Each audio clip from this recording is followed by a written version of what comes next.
주신 하나님의 말씀은 마태복음 11장 1절부터 9절까지 말씀만 보겠습니다. 1절부터 9절까지만 보도록 하겠습니다. 1절부터 함께 9절까지 합독하겠습니다. 예수께서 12 제자에게 명하시기를 마치시고 이에 그들의 여러 동네에서 가르치시며 전도하시려고 거기를 떠나 가시니라. 요한이 옥에서 그리스도께서 하신 일을 듣고 제자들을 보내어 예수께 여짜오되 오실 그이가 당신이오니이까 우리가 다른 일을 기다리오리이까.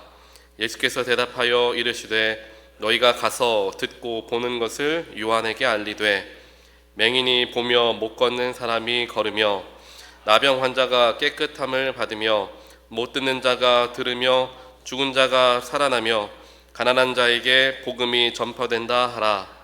누구든지 나로 말미암아 실족하지 아니하는 자는 복이 있도다 하시니라. 그들이 떠나매 예수께서 무리에게 요한에 대하여 말씀하시되 너희가 무엇을 보려고 광야에 나갔더냐? 바람에 흔들리는 갈대냐? 그러면 너희가 무엇을 보려고 나갔더냐? 부드러운 옷 입은 사람이냐? 부드러운 옷을 입은 사람들은 왕궁에 있느니라. 그러면 너희가 어찌하여 나갔더냐? 선지자를 보기 위함이 어떠냐? 옳다, 내가 너희에게 이르노니 선지자보다 더 나은 자니라. 아멘. 오늘 마태복음 11장 말씀 속에서 예수님께서는 요한에 대해서 특별하게 말씀하시고 또 요한의 모습을 통하여서 우리의 삶의 모습을 다시 한번 보여주시고 또 나타내 주십니다. 오늘 말씀 1절을 보니까 예수님께서 어제 말씀에서 제자들에게 당부하는 말씀들이 있었습니다. 어제 말씀 같이 묵상하면서 많은 분들이 생각을 하셨을 것과 같이 예수의 제자로서 살아간다는 것이 그리 쉽지만은 않은 일이구나 라는 것을 이제 이야기하는 내용의 말씀을 우리가 묵상했습니다. 그런데 그 말씀이 마치고 나서 오늘은 요한의 세례 요한을 이야기하죠. 세례 요한의 사람들이 예수님을 찾아와서 몇 가지 질문을 던지는 내용과 그에 대한 대답에 대해서 예수님이 이제 말씀하시죠. 이 세례 요한의 삶에서 나타났던 그 질문, 또 그 질문에 대한 답을 하셨던 예수님의 모습이 어제 우리가 말씀에서 묵상했던 것과 같이 예수님의 제자로서 살아가야 하는 그 제자의 길이 어려운 길이고 또한 좁은 길이다라는 것을 다시 한번 보여주는 말씀으로 우리가 오늘 말씀을 묵상하고 대할 수가 있습니다. 오늘 말씀 2절을 보니까 세례 요한에 대한 이야기가 나옵니다. 세례 요한이 오늘 말씀에 보면 옥에 갇혀 있었다라고 2절은 이야기합니다. 요한이 옥에서, 즉 감옥을 말하죠. 감옥에서 그리스도께서 하신 일을 듣고 제자들을 예수님에게 보냈다라고 이제 2절에서 이야기해요. 세례 요한의 지금의 현 상황은 감옥에 갇혀 있는 상황이었다라는 겁니다. 그리고 예수님에 대한 질문이 생겼습니다. 그 질문이 어떤 질문이었느냐? 3절에 나옵니다. 예수께 여짜오되 오실 그이가, 즉 메시아를 이야기하죠. 메시아가 당신입니까? 당신이 메시아입니까? 아니면 우리가 다른 메시아가, 즉 다른 분이 오시기를 기다려야 합니까? 이 질문을 하라고 세례 요한이 자기의 사람들을 시켜서 예수께 질문을 던진 거예요. 이 질문 속에서 지금 세례 요한의 마음의 상태를 우리가 살펴볼 수 있습니다. 왜냐하면 그의 질문, 즉 하나님이 보내신 메시아가 정녕 당신입니까? 라는 질문에 대한 대답은 훨씬 오래전에 세례 요한은 그 답을 얻은 사람이었습니다. 언제 그 답을 얻었습니까? 예수님께 세례를 주던 때에 성령이 비둘기와 같이 내리고 하늘에서 소리가 들리되 이는 내 사랑하는 아들이라 라는 하나님의 음성을 듣게 됩니다. 즉 하나님께서 예수님이 자신의 아들이고 내가 보낸 메시아이다 라는 것을 분명히 세례를 주는 과정 속에서 증거하셨고 드러내 주셨습니다. 그런데도 세례 요한은 지금 한 번 더 질문을 던지는 거예요. 당신이 정말 메시아입니까? 라는 질문을 던지더라 라는 거예요. 아까 제가 2절에서 짚고 넘어갔던 것, 요한이 지금 있는 상태, 요한의 상황은 감옥에 갇혀 있었던 상황이었다라는 거예요. 감옥이라는 곳은 어떤 곳입니까? 희망이 없는 곳이죠. 그 당시에는 더더욱이 희망이 없는 곳입니다. 세례 요한은 결국 순교를 하게 되죠. 내 삶의 끝에서 정말 살아나갈 구멍이 없어 보이는 그러한 소망이 끊겨 있는 그러한 상황 속에서 예수님을 내가 그리스도로 믿고 예수님이 온 세상의 구주인 것을 내가 믿지만 내 안에서는 여전한 질문들이 나타날 수 있다는 것입니다. 예수님이 정말 구주이십니까? 상황이 꽉 막혀 있고 내 뜻대로 일이 풀리지 않고 그런 상황 속에서 답답함과 절망 가운데 빠져 있을 때 아무리 믿음 좋은 그리스도인이라 할지라도 아무리 목회자라고 믿음 좋은 능력 있는 목회자라고 하더라도 오늘 말씀을 보니까 세례 요한조차도 그 상황에서 믿음이 흔들렸던 것을 말씀을 통해 보게 된다라는 거예요. 우리가 이 말씀을 잘 기억해야 되는 게 무엇이냐 하면 세례 요한이 믿음이 흔들렸다라는 것을 성경에 굳이 왜 써놓았을까요? 세례 요한과 같이 정말 능력 있고 많은 사람들에게 세례를 베풀고 회개의 자리로 이끌어서 다시금 사람들에게 신앙을 다시 불러일으켰던 능력의 리더십이었던 이 세례 요한의 좋은 면만 적어 놓아도 좋았을 텐데 왜 이 세례 요한의 믿음이 흔들렸다라는 것을 왜 성경에 굳이 기록을 해 두었을까요? 그것은 바로 이러한 이유일 것입니다. 세례 요한조차도 즉 사람들이 보았을 때에 그렇게 믿음 있고 능력 있는 주의 종으로 평생을 쓰임 받고 이제 노년에 들어가서 순교를 앞두고 있는 상황 속에서 그러한 믿음의 능력의 종조차도 마지막 순간에 상황 속에서 믿음이 흔들리는구나 라는 것을 보여주기 위한 이야기다라는 것입니다. 이 이야기를 들으면서 우리는 무엇을 생각해야 하느냐면은 믿음이 흔들리고 있는 사람들을 보면서 손가락질하고 정죄하는 게 아니라 세례 요한과 같은 사람도 이렇게 믿음이 흔들리는데 우리 인간 중에 믿음이 흔들리지 않을 만한 온전한 사람이 있을까? 라는 질문을 던질 수 있어야 된다는 거예요. 그러면서 자연스럽게 내 스스로를 바라보아야 한다는 것입니다. 내가 아무리 평생 신앙생활을 해왔다고 하더라도 내 믿음을 끝까지 흔들리지 않고 붙들며 살아가리라 장담할 수 없습니다. 장담해서도 안 됩니다. 장담한다는 것은 결국 교만하다는 이야기입니다. 세례 요한도 넘어지고 사도 바울도 넘어집니다. 그런데 나라고 안 넘어질 것이다 라고 생각한다면 그것은 교만이겠죠. 또 누군가 넘어지는 사람을 보고 저 사람은 왜 저렇게 마지막에 넘어지나 라고 손가락질 한다면 그것조차도 교만일 것이며 남을 정죄하는 일이 될 것입니다. 결국 세례 요한의 믿음이 흔들리는 것을 오늘 말씀에 기록하고 우리에게 보여주시는 이유는 나의 믿음 역시 연약하다. 우리 인간은 다 연약하다. 그러니 하나님 앞에 우리는 철저하게 엎드릴 수밖에 없는 한계를 가진 죄인들이다 라는 것을 늘 염두에 두어야 한다라는 거예요. 그래야 넘어지는 사람을 보고 저 사람이 상황이 참 어려웠겠구나. 감옥에 갇힌 것과 같이 소망이 없었으니 넘어질 수밖에 없었겠지 라는 마음으로 그를 위해 중보할 수 있는 마음이 되어야지 저 사람은 왜 마지막에 넘어진대? 왜 저런 상황에서 못 일어난대? 라고 이야기한다면 그거는 내 스스로를 부끄럽게 만드는 일과 같아진다는 거예요. 그래서 오늘 말씀을 보니까 세례 요한이 옥에 갇힌 채 그 소망 없는 상태에서 마음이 흔들립니다. 이를 보고 예수님께서는 대답을 하시는데 맞다, 내가 하나님께서 보내신 메시아다 라고 자기의 주장이나 의견을 이야기했던 것이 아니라 성경의 말씀을 통하여서 그것을 증거하시죠.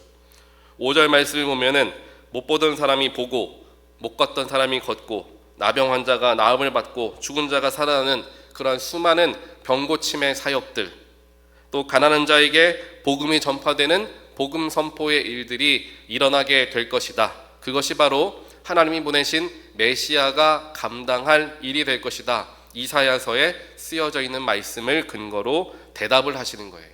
즉 예수님께서는 내 삶에 혹은 내가 했던 일들에 대해서 그냥 이야기하셨던 게 아니라 말씀에 비추어서 이것 보십시오. 이사야서에서 증언하였고 미래를 향하여 예언하였던 모습들이 나의 삶에서 성취되고 있지 않습니까? 라는 이야기를 하며 세례 요한에게 대답을 주는 거죠. 그렇게 예수님께서는 말씀을 통하여서 항상 모든 일을 대하였던 것을 보게 됩니다. 시험을 당하셨을 때에도 말씀으로 그 시험을 이겨내셨죠. 수많은 사람들과의 대화 속에서 또 그의 삶의 모든 것들이 이사야서의 말씀의 성취, 구약의 말씀의 성취들로서 연결되어지는 것을 보면서 예수님은 철저하게 말씀을 중심으로 살아갔던 인물이었던 것을 우리가 알 수 있고, 또한 모든 것을 대할 때에 변명을 하거나 또한 다른 인간의 지혜로서 이야기했던 것이 아니라 철저하게 말씀을 근거로 하여서 선포하는 모습을 보여주시면서 우리 그리스도인들이, 즉 예수를 따르는 사람들이 삶을 대하는 태도가 바로 이와 같아야 함을 가르쳐주고 계시는 것입니다. 아무리 내가 많은 지혜를 가지고 있고 많이 공부를 했고 세상적인 경험이 많다 할지라도 그것으로만 세상을 풀어내려 한다면 한계에 부딪힐 수밖에 없고 실수하고 실패할 수밖에 없습니다. 하지만 우리는 모두는 하나님의 말씀을 믿고 의지하는 하나님의 사람들입니다. 그렇기에 세상의 지혜와 세상의 경험으로 해석되어지지 않는 수많은 일들을 말씀을 통하여서 우리는 이해할 수 있고, 말씀을 통하여 영으로 유추해 볼 수 있는 일들이 많음을 기억하고, 내 지혜와 내 경험으로 문제를 대하기보다는 말씀에 비추어서 그 모든 문제를 살펴보려 하는 것, 그것이 결국 하나님의 눈으로, 예수의 눈으로 그 문제를 바라보려는 우리의 애씀과 같아질 수 있음을 오늘 말씀을 통하여 예수님께서 가르쳐주고 계시는 겁니다. 즉 이 순간에 세례 요한이 던졌던 질문은 당신이 메시아입니까? 아닙니까? 그거가 궁금했던, 그게 문제가 아니었다는 거예요. 예수님이 보셨을 때에 지금 세례 요한이 그런 질문을 던지는 것의 근본 원인은 믿음이 흔들리고 있었다라는 것이고, 그 근본 원인이 해결되어지기 위해서 그에게 필요한 것은 하나님의 능력의 말씀이다라는 것을 예수님은 아셨던 거예요. 그래서 그래 내가 메시아다라고 말하는 것이 아니라 성경 말씀을 그에게 이야기해 주시면서 성경이 성취되고 있는 것을 보여주시는 거죠. 하나님 말씀이 이루어지고 하나님의 능력의 말씀이 성취되는 것을 보여주시면서 흔들리는 믿음을 다시 굳건하게 잡으라라는 예수님의 마음이 담겨져 있다는 것입니다. 삶에서 우리의 믿음을 흔들리게 하는 오늘 말씀과 같이 감옥에 갇힌 것과 같은 수많은 일들을 경험합니다. 그 속에서 우리의 믿음이 흔들리고 신앙이 흔들리며 삶 자체가 흔들립니다. 바로 그 흔들리는 상황 속에서 우리가 그 흔들림을 이겨내는 방법은 문제를 해결하는 것이 아니라 내 안에 흔들리는 영혼과 마음을 붙드는 것이고, 그 영혼과 마음을 붙드는 길은 말씀 앞에 서는 것밖에 없음을 오늘 말씀을 통하여 우리가 분명하게 발견하게 된다는 거예요. 상황이 우리를 두렵게 하는 게 아니라 내 마음이 스스로 두려움을 만들어낸다는 것을 기억해야 한다는 것입니다. 상황이 두렵고 걱정된다는 것은 내 삶의 온전한 주관자가 하나님 되신다는 것을 내가 신뢰하지 못하기 때문에 두려운 거예요. 내가 지금 걸어가는 그 길이 오르막길이어서 힘들고 어려운 길일 수 있지만 내 모든 인생의 여정을 다스리시는 분이 하나님이시라면 그 오르막길을 걸어가는 시기도 하나님이 주셨음을 내가 믿기 때문에 그 속에서 믿음이 흔들리지 않을 수 있는데, 오르막길이 너무 힘들어서 내가 지금 가는 길이 맞는 건가, 내가 잘못 길 가는 것이 아닌가, 잘못된 길을 가는 것이 아닌가 의심이 찾아오고 염려가 찾아온다면 내 인생을 이끄시는 분이 하나님이시다라는 그 믿음이 약해졌다라는 것과 같은 이야기라는 거예요. 그러면서 이제 그 모든 시선을 이제 모든 예수님의 제자들에게, 즉 모든 성도들에게 예수님께서 시선을 돌려서 이제 이야기하십니다. 이전까지는 세례 요한에게 하신 말씀이라면 이제는 예수님 곁에 있었던 제자들에게 하시는 말씀이 6절부터예요. 누구든지 나로 말미암아 실족하지 아니하는 자는 복이 있도다. 자, 실족이라는 것은 결국 발을 실수해서 잘못 딛는 것을 의미하죠. 그것은 걸어가는 길을 잘 걸어가고 있다가 삐끗해서 넘어지거나 잘못되는 것을 의미합니다. 즉 예수님을 믿고 예수님과 함께 동행하는 과정 속에서 뭔가 삐끗하는 순간이 찾아오는데 그렇게 되지 않도록 주님께 시선을 맞추며 함께 걸어가는 자들은 복이 있다라는 그 이야기를 하는 거예요. 그리고 그 실족이 바로 이 요한의 세례 요한의 의심과 연결됩니다. 즉 나와 동행하고 나와 함께 살아가는 과정 속에서 의심하지 않고 나를 따르는 자에게는 복이 있다, 그 말씀을 하시는 거예요. 그러면서 왜 의심이 드느냐에 대한 이야기를 합니다. 7절부터 이제 8절에 좀 나오죠. 7절에 보면은 광야에 나아가서, 즉 세례 요한을 만나기 위해서, 또 예수님도 세례 운동을 펼치셨으니까 요단 강가로 나아가는 그 모든 과정 속에서, 광야로 나아가는 그 모든 과정 속에서 많은 성도들이 예수님의 능력을 경험하기 위해, 세례 요한의 능력을 경험하기 위해 광야로 나갑니다. 세례 요한 자체도 광야로 나아갔죠. 그 광야로 나아갔다라는 그 걸음의 목적이 무엇이었느냐, 왜 광야로 나아가느냐, 그 질문을 던지는 거예요. 7절의 말씀을 보면은 광야에 왜 나가느냐, 광야에 왜 나갑니까? 내가 세상에서 가지고 있었던 풀리지 않는 삶의 숙제들, 그러한 영혼의 문제들을 해결받기 위해서 광야라는 곳에 나아가 하나님의 능력을 경험하기 위해 광야로 나아갔죠. 예수를 만나기 위해 세례 요한을 통하여 나의 죄를 회개하며 세례를 받기 위하여 광야로 나아갔습니다. 즉 하나님의 능력을 경험하기 위해 광야로 나아갔다는 거예요. 그런데 예수님이 질문하시죠. 그렇게 하나님의 능력을 바라보기 위해서 광야로 나갔는데 왜 바람에 흔들리는 갈대를 보고 있느냐라는 거예요. 왜 마음이 흔들리느냐라는 거죠. 갈대는 바람이 불면 이리저리 흔들리죠. 광야로 나아갔으면 불변하시고 결코 포기하지 않으시며 모든 것을 이루시는 굳건하신 하나님을 바라보기 위해 광야로 나아간 거지, 왜 흔들리는 갈대를 바라보며 나의 믿음이 이리저리 흔들리게 하느냐라는 것을 예수님께서 이야기하시는 거예요. 8절에서도 마찬가지입니다. 그러면 너희가 무엇을 보러 나가느냐? 부드러운 옷 입은 사람이었느냐? 부드러운 옷 입은 사람은 왕궁에 있다라고 이야기합니다.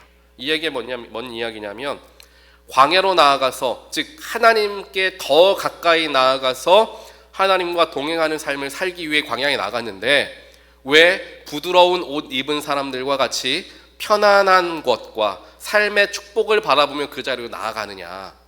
삶의 축복, 즉 세상적인 복을 얻기 위해서는 사람들이 많이 사는 시내나 왕궁에 가서 그런 것을 택해야지, 원해야지. 광야로 나왔다는 것은 그것을 원하는 길이 아니라 나의 영혼을 위하는 길이며 하나님을 만나러 가는 자리가 광야가 아니었더냐. 그런데 왜 광야에서 편하게 부드러운 옷을 입고 싶어하고 세상적인 축복을 누리고 싶어 하느냐, 그 이야기를 하는 거예요. 그러니 지금 요한이 옥에 갇혀 있는 것을 두고, 옥에 지금 비록 갇혀 있지만 그것이 하나님의 인도하심과 섭리하심 아래에 있다면 그것마저도 기쁜 일이 되어야 함을 가르쳐 주시고, 옥에 갇혀서 힘들어서 믿음이 흔들리고 있는 요한에게 그러면 네가 하나님 믿으면서 편하게 부드러운 옷 입고 살아가기를 바랬느냐라는 것을 말씀해 주는 거예요. 저와 여러분에게도 마찬가지입니다. 하나님을 믿고 예수를 따르는 삶은 세상적인 축복이 준비되어져 있는 길은 아닐 것입니다. 주님을 따라가는 것, 어제 말씀에서도 나에게 주어진 십자가를 지고 따라가야 한다라는 것 가르쳐 주셨고, 심지어는 가족들까지도 나에게 원수가 되고 하나님을 믿는 걸림돌이 될 수 있음을 예수님께서 말씀하시면서, 우리가 예수를 믿는다라는 것은 철저하게 내려놓아야 하는 삶, 또 예수님은 화평을 주기 위해 이 땅에 오신 게 아니라 검을 주기 위해 이 땅에 오셨기 때문에 잘라내야 할 우리의 범죄들, 약한 부분들을 분명히 도려내야 함을 우리에게 가르쳐 주시며, 예수를 따르는 길은 그냥 내가 세상적인 것들을 추구하고 바라며 살아가는 길이 아니라 잘라내야 하는 길, 포기해야 하는 길, 좁은 길, 힘들고 어려운 길이 될 수 있음을 분명히 가르쳐 주고 있다라는 거예요. 세례 요한도 결국 마지막에 내 인생이 감옥에서 이렇게 끝나는구나 라는 믿음이 흔들리는 순간 찾아왔을 때 예수님께서 말씀하신 것이, 그것은 무엇이냐? 네가 걸어가는 그 길이 옳은 길이다라는 것을 확신을 다시 한번 주는 대답들이었음을 말씀을 통해 보게 됩니다. 그래서 우리의 삶도 마찬가지예요. 환경과 어려움이 우리의 믿음을 흔들어 놓을 수 있습니다. 바람이 갈대를 흔드는 것과 같이 나의 마음이 갈대같이 이리저리 흔들리며 하나님께로부터 멀어지고 주님 사랑하는 마음이 희미해져 가는 때를 경험할 것입니다. 그것은 누구에게나 일어날 수 있습니다. 하지만 그렇게 누구에게나 일어나는 순간 우리가 나아가야 할 길은 말씀의 길이고 또 연단의 길인 광야의 길입니다. 그 광야의 길에서 우리는 하나님을 만나는 것이고 그 말씀의 자리에서 하나님의 뜻을 발견하여서 우리의 삶의 진정한 주인은 하나님이시며 그 하나님이 허락하신 길 속에서 내리막길도 만나고 오르막길도 만나는 것을 우리가 인정하고 나의 삶의 모든 것을 하나님께 맡겨드리는 삶을 살아갈 수 있게 되는 것입니다. 그러한 여정과 삶의 모든 길들을 잘 기억하면서 어떠한 환경 속에서도 나의 믿음이 흔들리지 아니하고 주님이 나의 삶의 진정한 주인 되심을 고백하며 끝까지 믿음을 온전하게 붙들게 되는 저와 여러분 되시길. 또 혹시 믿음이 흔들린다면 말씀 앞으로 또 하나님을 독대할 수 있는 광야의 자리로 나아가 주님을 만나게 되는 모든 분들 되시기를 주님의 이름으로 간절히 축원드립니다. 같이 기도하겠습니다. 사랑의 하나님 감사합니다. 오늘 말씀을 통하여서 우리의 연약함을, 인간의 한계를 보게 하십니다. 아무리 믿음 좋은 사람, 아무리 능력 있는 사람이라 할지라도 상황 때문에, 환경 때문에 흔들리는 갈대와 같이 믿음이 이리저리 흔들리는 모습을 우리에게 직접적으로 보여주시며 우리 역시 연약하고 한계를 가진 사람들인 것을 다시 한번 가르쳐 주셔서 하나님 감사합니다. 그러한 믿음을 가지고, 그런 마음을 가지고 우리의 흔들리는 마음 또한 믿음이 흔들리는 상황 속에서 우리가 나아가야 할 곳은 하나님 말씀 앞이며 하나님의 존재 앞인 것을 오늘 말씀을 통해 또 예수님의 말씀을 통해 깨우치게 하시니 또한 감사합니다.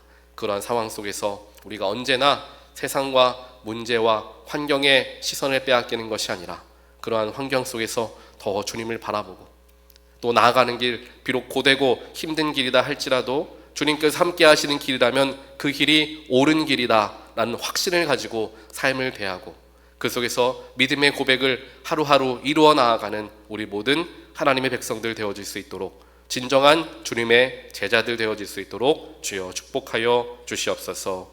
이 모든 말씀 예수 그리스도 이름으로 간절히 기도합니다. 아멘.